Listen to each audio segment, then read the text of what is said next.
You ever have one of those days when the universe just decides to mess with you for fun? Yeah. That was me on the day I accidentally adopted a cat. And maybe a curse. It started on a street so bright it felt like the sun was trying to audition for a role in my breakdown. Miami's art district palm trees. Overpriced smoothies. And the kind of people who look like they get paid just to exist attractively in public. And me, I was the walking opposite of that. My hair was half alive. My sandals were plotting betrayal. And my bank account had started sending me inspirational quotes instead of numbers. I was running late for yet another job interview. 5th one that week. Copywriter. Assistant. Receptionist at this point. I would have written horoscopes for iguanas if it paid rent.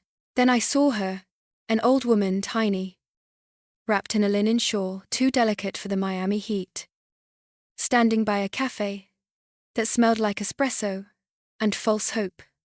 She was holding a wicker basket lined with silk, and inside it, a white Persian cat. Fluffy, elegant, with the kind of resting, judgmental face only the truly wealthy or the truly divine possess. She caught my eye and smiled that soft, knowing kind of smile that felt both innocent and terrifying. "Sweetheart," she said, her voice barely louder than a breeze. "Could you hold him for a moment?" And I, the woman who can't say no to free samples or emotional manipulation, said yes. The cat blinked at me, then purred.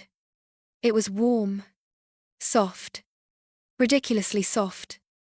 For one fleeting second, I felt peace.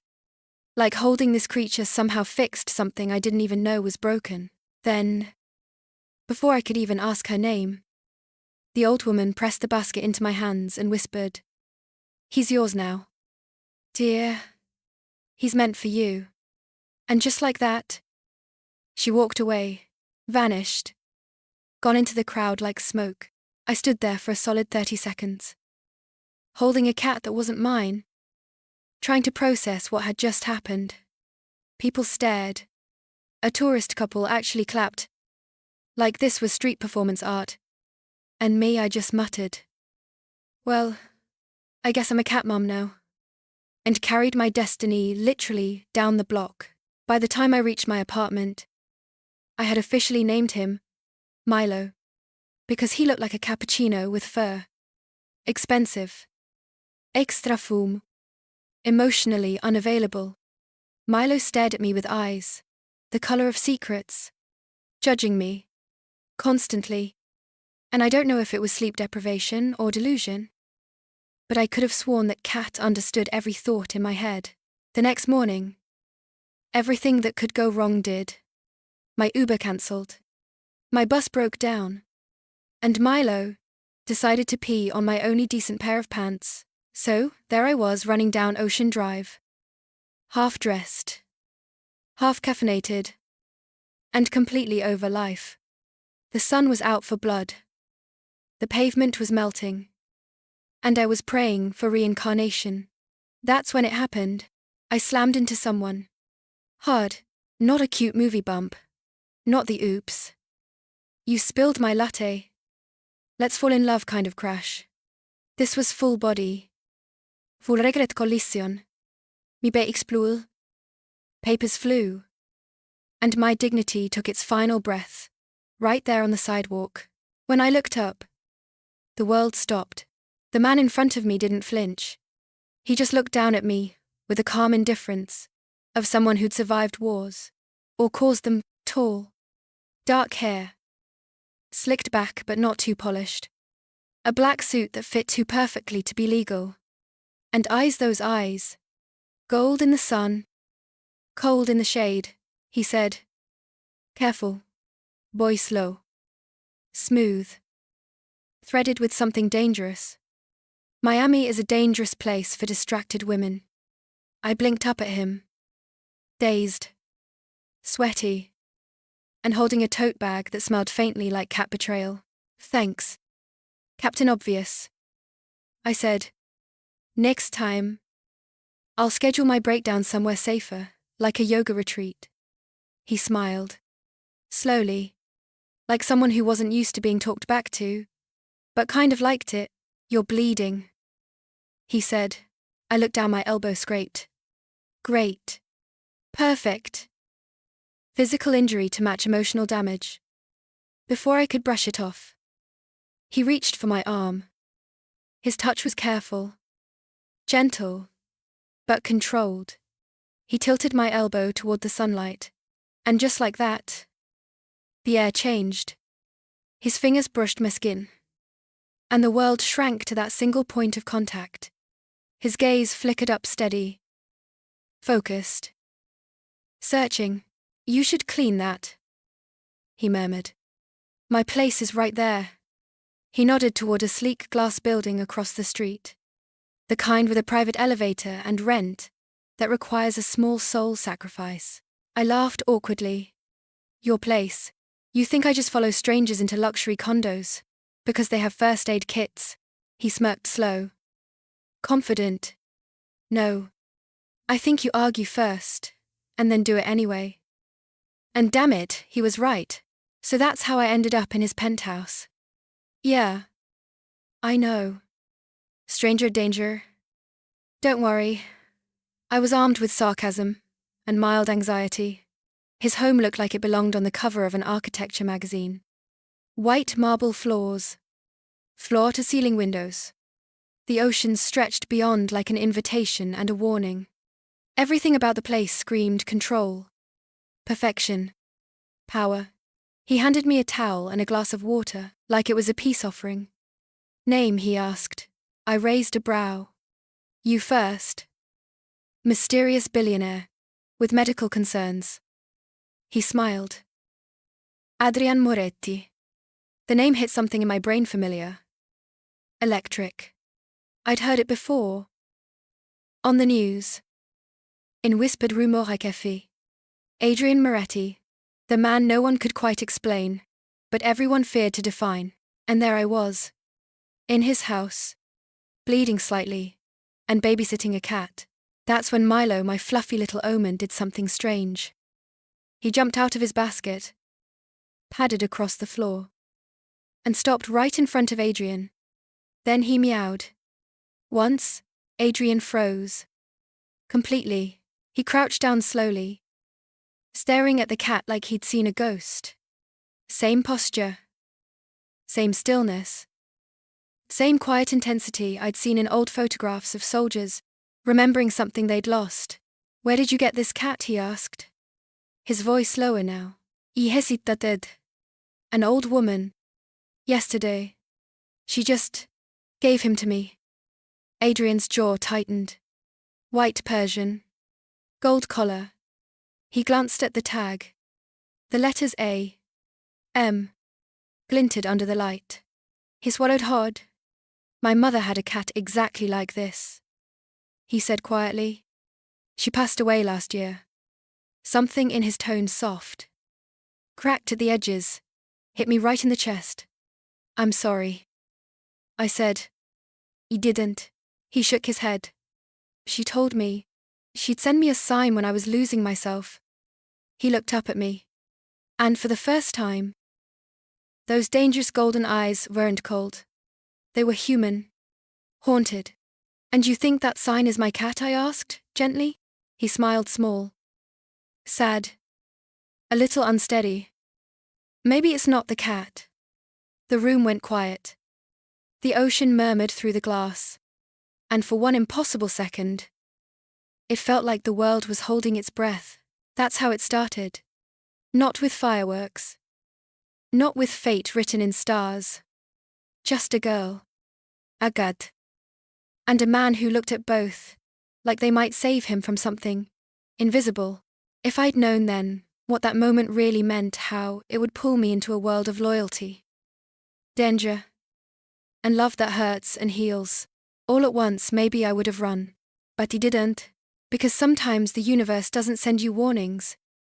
It sends you eyes that look like sunlight, and a heartbeat that feels like home. And before you even know what's happening, you've already fallen. When I woke up that morning, I promised myself I'd never see him again. Adrian Moretti. The man who looked like he could ruin a life and make it worth remembering. But the universe had other plans. I was halfway out the door. Goldcarrier in hand. Rehearsing the world's most polite exit speech. Thank you for the first aid. The existential crisis. And the view when his voice stopped me cold. Stay for lunch, he said. I turned. He was standing by the terrace. Sunlight dripping down his sleeves. Calm like it was a lifestyle. It's just a meal, he added. As if that explained everything. But the way he said it, that soft, steady tone, that didn't quite ask, but didn't command either. It hit something strange inside me. I really shouldn't, I said. I have, things to do. Like what? He knew I was bluffing. Hell. I knew I was bluffing. He smiled slightly. Then stay. Call it a thank you. I owe you one. And that's how I found myself at a table that looked like it belonged in a magazine. White linen. Silver cutlery. The ocean winking through glass walls. For a moment, I forgot to breathe. He poured me wine. You always this nervous around people who feed you. I took the glass, pretending not to care. Only the ones who look like they could buy the moon. Who says I haven't tried, he said. Smirking. We talked about nothing and everything. The kind of conversation that feels like walking on water, beautiful. Impossible. And one wrong step from drowning. He asked about my work. My dreams. My favorite books. And I asked about his. That's when he paused. Almost like he'd forgotten what those words meant. My work, he said. Finally. Leaning back. Let's just say it involves persuasion. Persuasion. I repeated. That's not vague at all. Vagueness, he said, keeps me alive. The way he said it, half joke, half truth, made my stomach twist. He wasn't just a man with secrets. He was made of them. Then it happened. The door opened. And two men walked in. Suits. Serious faces. Energy that screamed trouble, dressed in loyalty. They didn't look at me. They looked at him. Boss. One of them said quietly. We need a word. Boss. The word hit like a gunshot, wrapped in silk. Everything I'd been pretending not to notice suddenly made sense, the way people moved around him. The silence that followed his steps. The control. He caught my expression, surprise. Maybe fear. And his eyes softened. Excuse me a moment, he murmured. They stepped onto the terrace. Voices low, but tense. I couldn't hear the words, just the tone. Sharp. Calculated. Dangerous. When he came back, the calm was back on his face. But something in his eyes had shifted, darker. Heavier. I'm sorry, he said, sitting down again. Business never waits. Business, I repeated, trying to sound casual. Should I even ask what kind? He smiled without humor. No, you really shouldn't. That night, I couldn't stop thinking about him. The contradiction of him. The man who laughed softly one minute and carried shadows the next. I told myself it was just curiosity. Just fascination. Just human nature. But deep down, I knew I was already standing too close to the edge. The next day, he called. Someone followed you yesterday, he said. Followed me, yes. I don't take chances. That's how I ended up in his car again, with Milo curled up in my lap, driving toward the ocean. His private villa sat on a cliff, quiet and white, where the city noise died before it could reach us. He said it was for safety. I called it kidnapping with good intentions. But truth be told, I didn't feel afraid. Not of him. Not anymore. He showed me around, like he was showing me pieces of himself. The courtyard full of wild roses. The horses grazing near the fence. The study filled with books. Not guns. This is where I think, he said, watching the waves crash below. The city's too loud. You need quiet to think I teased. No. I need it to forget. Something in his voice cracked a little then. The kind of break you don't hear, unless you've broken in the same way. Later that afternoon, he convinced me to ride one of the horses. Convinced might be generous. Blackmail with charm was more accurate. I climbed onto the saddle. Terrified. If you're paying my hospital bills. He smirked. I already own the hospital. When the horse started moving faster, I panicked, hands gripping the reins, like they were my last tether to existence. He rode up beside me, reached out, and guided my hands. Breathe, he said softly. You're safe. And somehow, I believed him.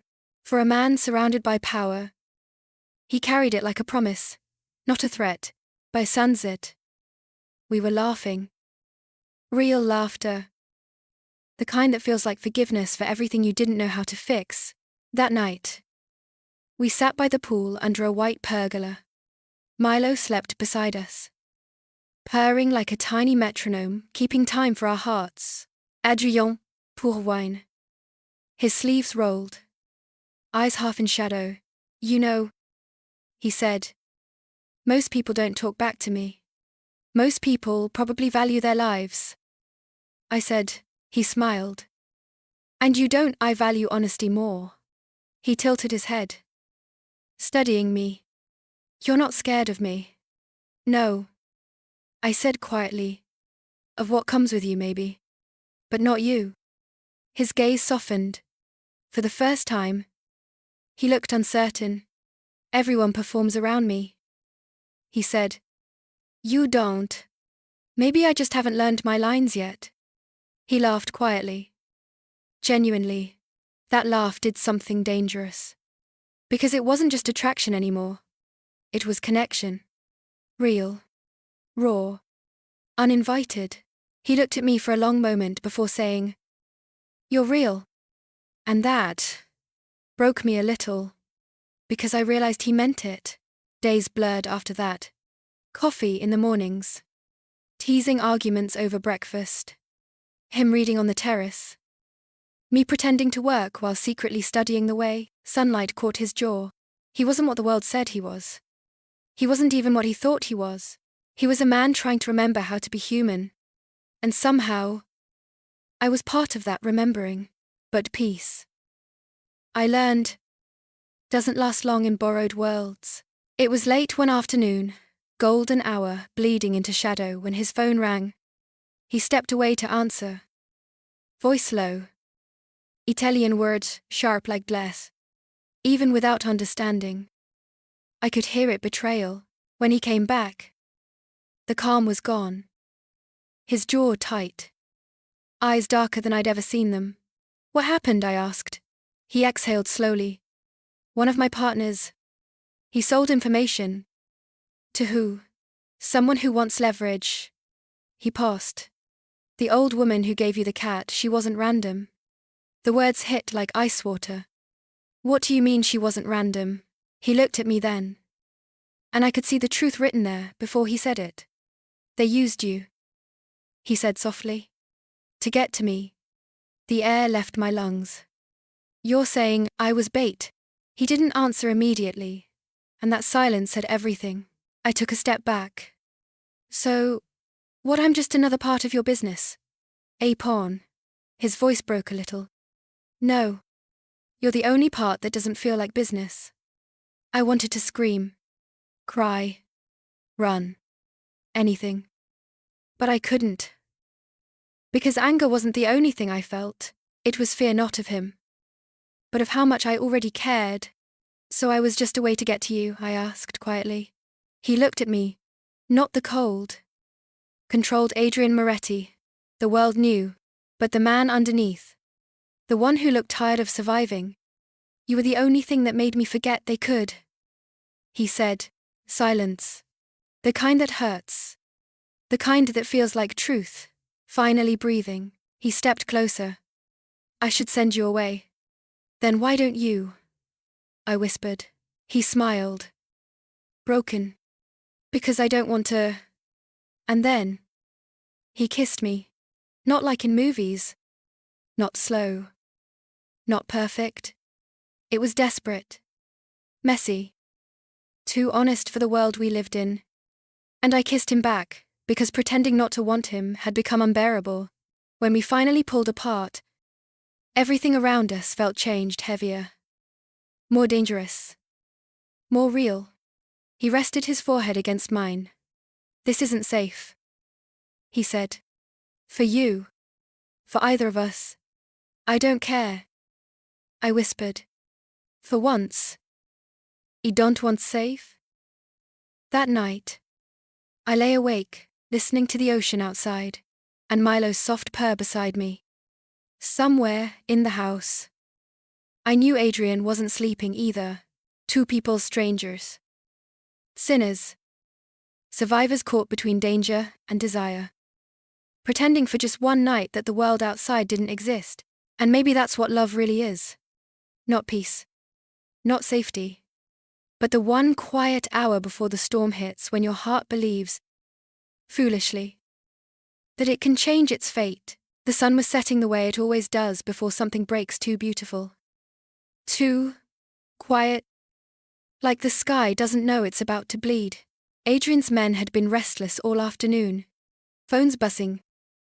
Cars pulling in and out. Voices sharp and low. Something was coming. Det var färdigt. He stood by the window. Jacket half-buttoned. The weight of 1,000 unspoken things in his eyes. They're making a move. He said. Who I asked. Though I already knew. Mendoza's people. They want me to answer blood. With blood. His calm terrified me more than his anger ever could. Because calm meant décision. And in his world, decisions always cost something. Then don't go. I said, you don't have to prove anything to anyone. He turned to me. Slow. Unreadable. Every man in my position has to prove something. The question is to who? Milo meowed from under the table. Like even he could sense the storm tightening around us. I reached down, scooped him up, and whispered, not tonight, buddy. But fate doesn't wait for permission. The pier was empty when we arrived. Empty. Except for the ghosts of every choice he'd ever made. The sea smelled of rust and memory. Sunlight melted into gold across the water, turning danger into something deceptively gentle. The first car came from the west, black. Windows tinted. Then another. And another. Adrian's men spread out. Silent. Professional. Shadows in motion. And I stood there useless. Terrified. Pretending not to be both. Mendoza stepped out first. White suit.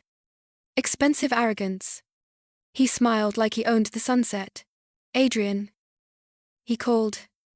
You look well for a man surrounded by traitors. Adrian didn't flinch. Mendoza. He said. You look predictable. They stood a few feet apart, two kings of a crumbling empire. Pretending this wasn't about pride, dressed up as peace. You killed my deal.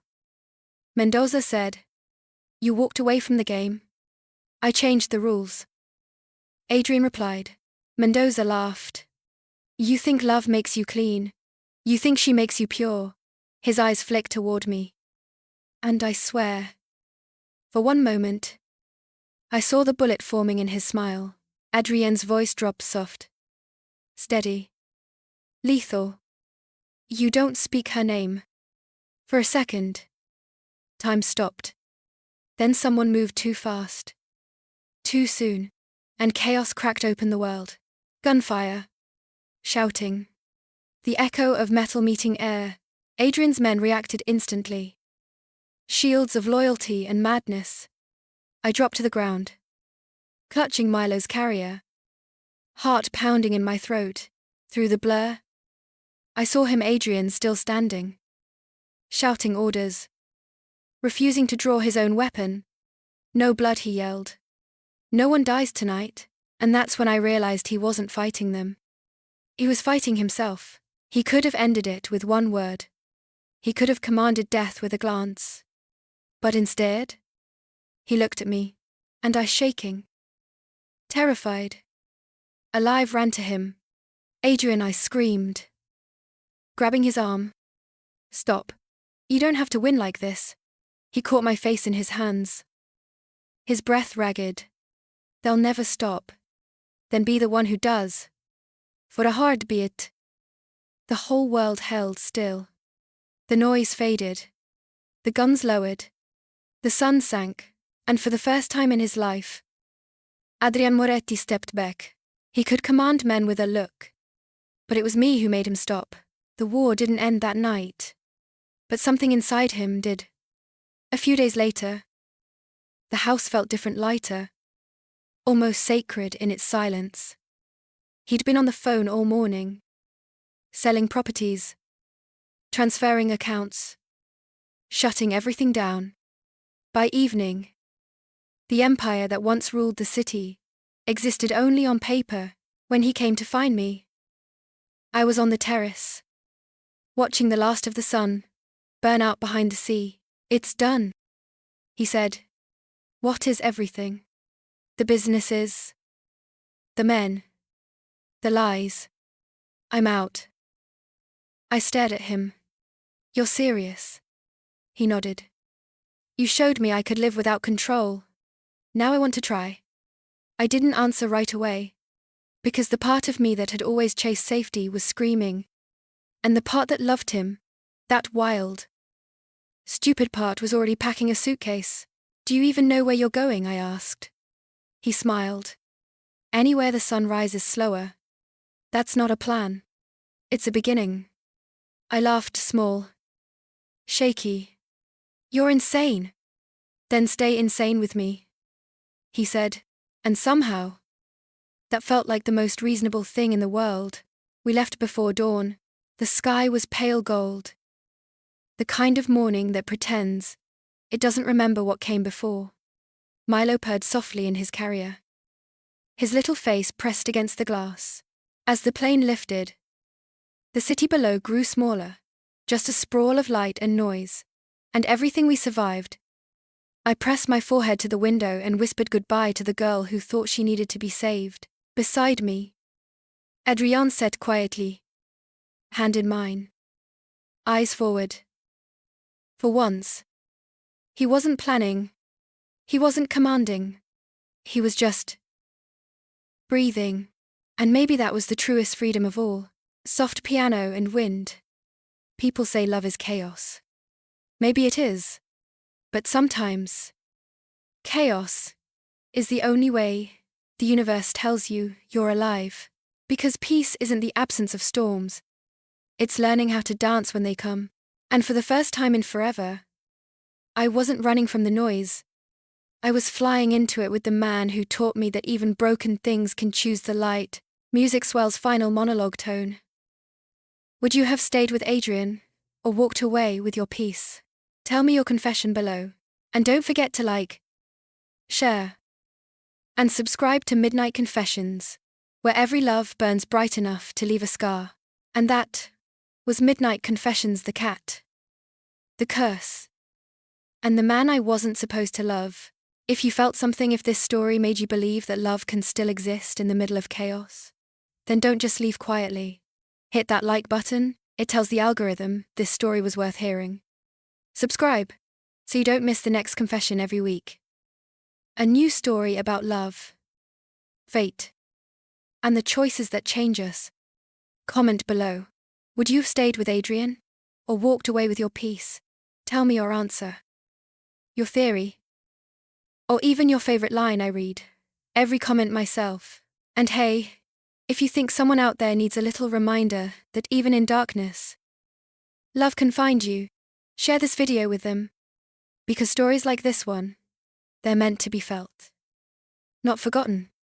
This is Lila Hayes, and you've been listening to Midnight Confessions. where every love burns bright enough to leave a scar